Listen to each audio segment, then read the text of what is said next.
कि शादी के लिए डिस्ट्रिक्ट कमिश्नर अब जिम्मेदार, 30 दिन पहले जाके नोटिस देना हो, और वो लोगों के जो निकाह तलाक के जो मजहबी काम है अब वो डिस्ट्रिक्ट कमिश्नर करे। पूरी कोशिश की जा रही है कि मुसलमान इस मुल्क में शरीयत पर अमल न करें। जो मेंबर ऑफ पार्लियामेंट हैं उसमें कितने क्रिमिनल्स, तो इलेक्टोरल रिफॉर्म्स की जरूरत है।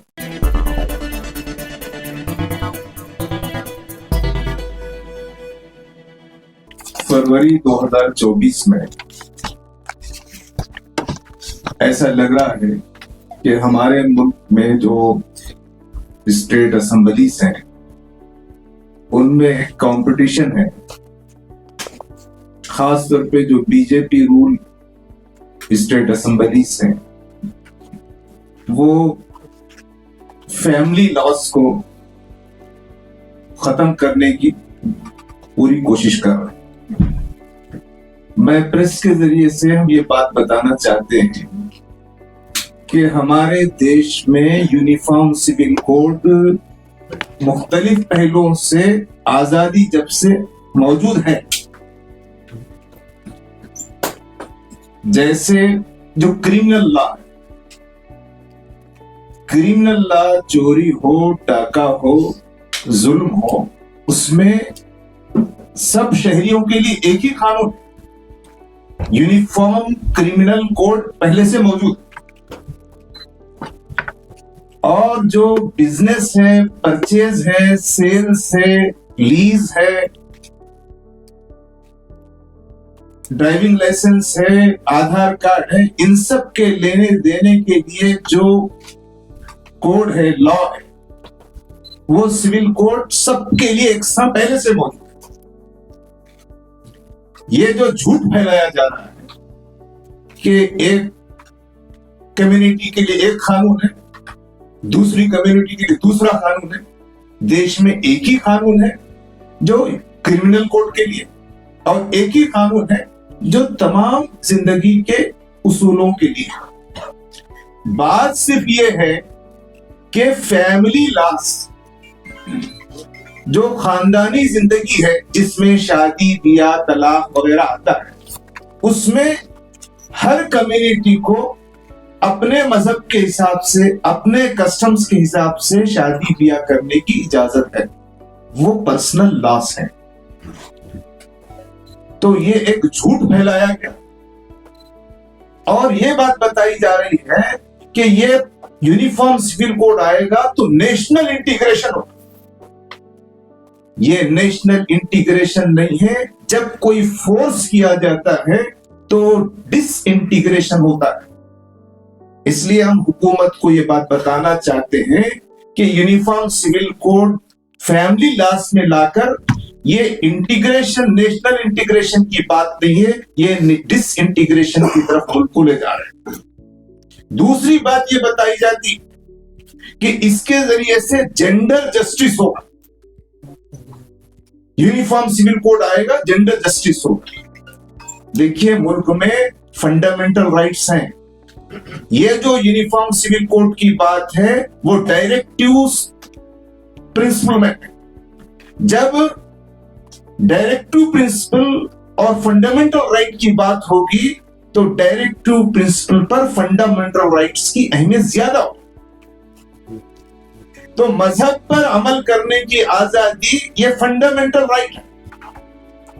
डायरेक्टिव प्रिंसिपल में यूनिफॉर्म सिविल कोड को लाकर पूरी कोशिश की जा रही है कि मुसलमान इस मुल्क में शरीयत पर अमल न करें। ऐसी कानूनी अड़चन पैदा की जाए कि मुसलमानों को उनकी अपनी शरीयत पर अमल करने के दरवाजे बंद कर दिए जाए। ये यूनिफॉर्म सिविल कोड है जो फैमिली लॉस में ला रहा है। तो ये कहां का जेंडर जस्टिस है? ये जेंडर जस्टिस की बात नहीं है। जेंडर जस्टिस की कोई बात हो तो हम उस पर बातचीत करने के लिए तैयार। तीसरी बात ये बताई जा रही है जो आसाम के सिलसिले में है कि इसके जरिए से जो चिल्ड्रंस की, जो बच्चे हैं, बच्चों की शादी की रोकथाम सिंपल ला लाया जा सकता है उसमें कि बच्चों के लिए शादी की उम्र होगी। लेकिन वो जो आसाम में मैरिज एंड डाइवोर्स का 1935 से जो एक्ट है उस एक्ट को रिपील कर दिया। और कहा गया है कि अब स्पेशल मैरिज एक्ट 1954 का अमल करो। अब 1954 में अमल करने का मतलब है कि शादी के लिए डिस्ट्रिक्ट कमिश्नर अब जिम्मेदार हो, 30 दिन पहले जाके नोटिस देना हो, और वो लोगों के जो निकाह तलाक के जो मजहबी काम है अब वो डिस्ट्रिक्ट कमिश्नर करे। क्या तुक है? ये कौन सा कानून? मुझे तो ऐसा लग रहा कि ये फैमिलीज को डिस्टर्ब करना, फैमिली सिस्टम को खत्म करने की एक कोशिश है, जो इस कानून को खत्म, क्योंकि कोई ऑल्टरनेटिव नहीं है। उत्तराखंड में तो कानून लाया गया, जबकि ये यूसीसी सिर्फ मुसलमानों को नहीं, हमारा समझना है कि ये उत्तराखंड में भी जो यूसीसी की बात है वो यूसीसी है नहीं, झूठ है, क्योंकि उसमें ट्राइबल्स को अलग कर दिया। अगर कोई चीज यूनिफॉर्म है तो सबके लिए होना चाहिए। फिर जब अनडिवाइडेड हिंदू फैमिली की बात है तो उसको एग्जम्प्ट कर। हमारे मुल्क में अलग अलग कस्टम है, उसको एग्जम्प्ट कर दी। जैसे हरियाणा में अगर ये बात हो जाए कि कोई मामू अपनी भांजी से शादी कर सकता है, करेगा, तो वहां जंग हो जाएगी। लेकिन यही मुल्क में, आंध्र प्रदेश में, एक मामू अपनी भांजी के साथ शादी कर सकता है और पूरे मजहबी रस्म और रिवाज के मुताबिक शादी होगी। अब क्या यूनिफॉर्म सिविल कोड होगा?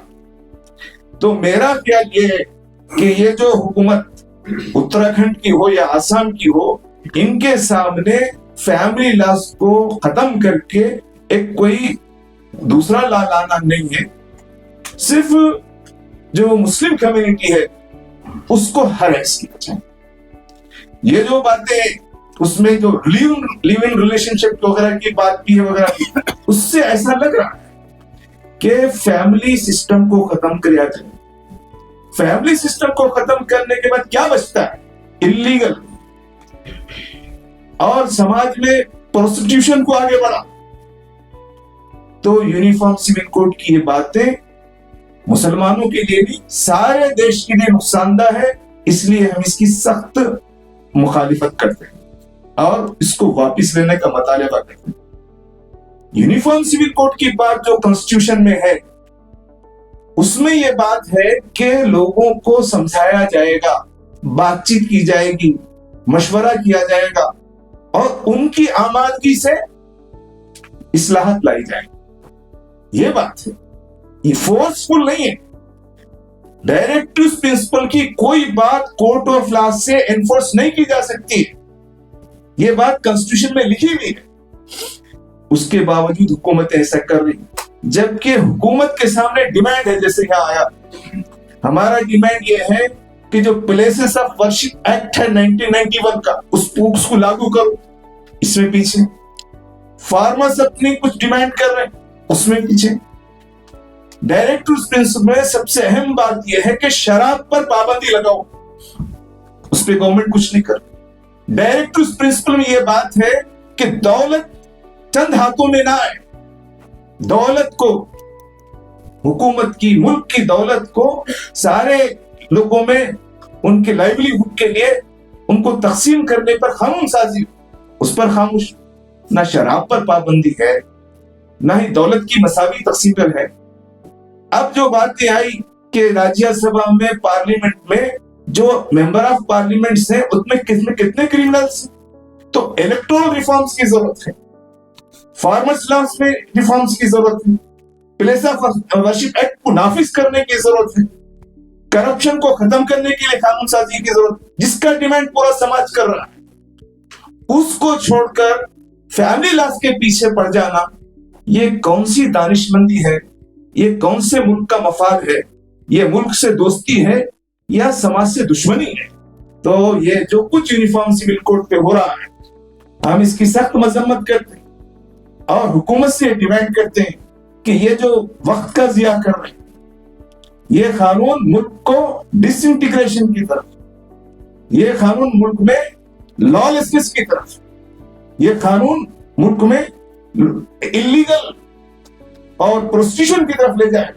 इसलिए ये बहुत नापसंदीदा है, इसको सब जल्द से जल्द रोकना चाहिए और हम इसको रोकने की पब्लिक अवेयरनेस भी, सोशल अवेयरनेस भी, पॉलिटिकल अवेयरनेस भी, लीगल फाइट भी, इन सब को करने की कोशिश करें।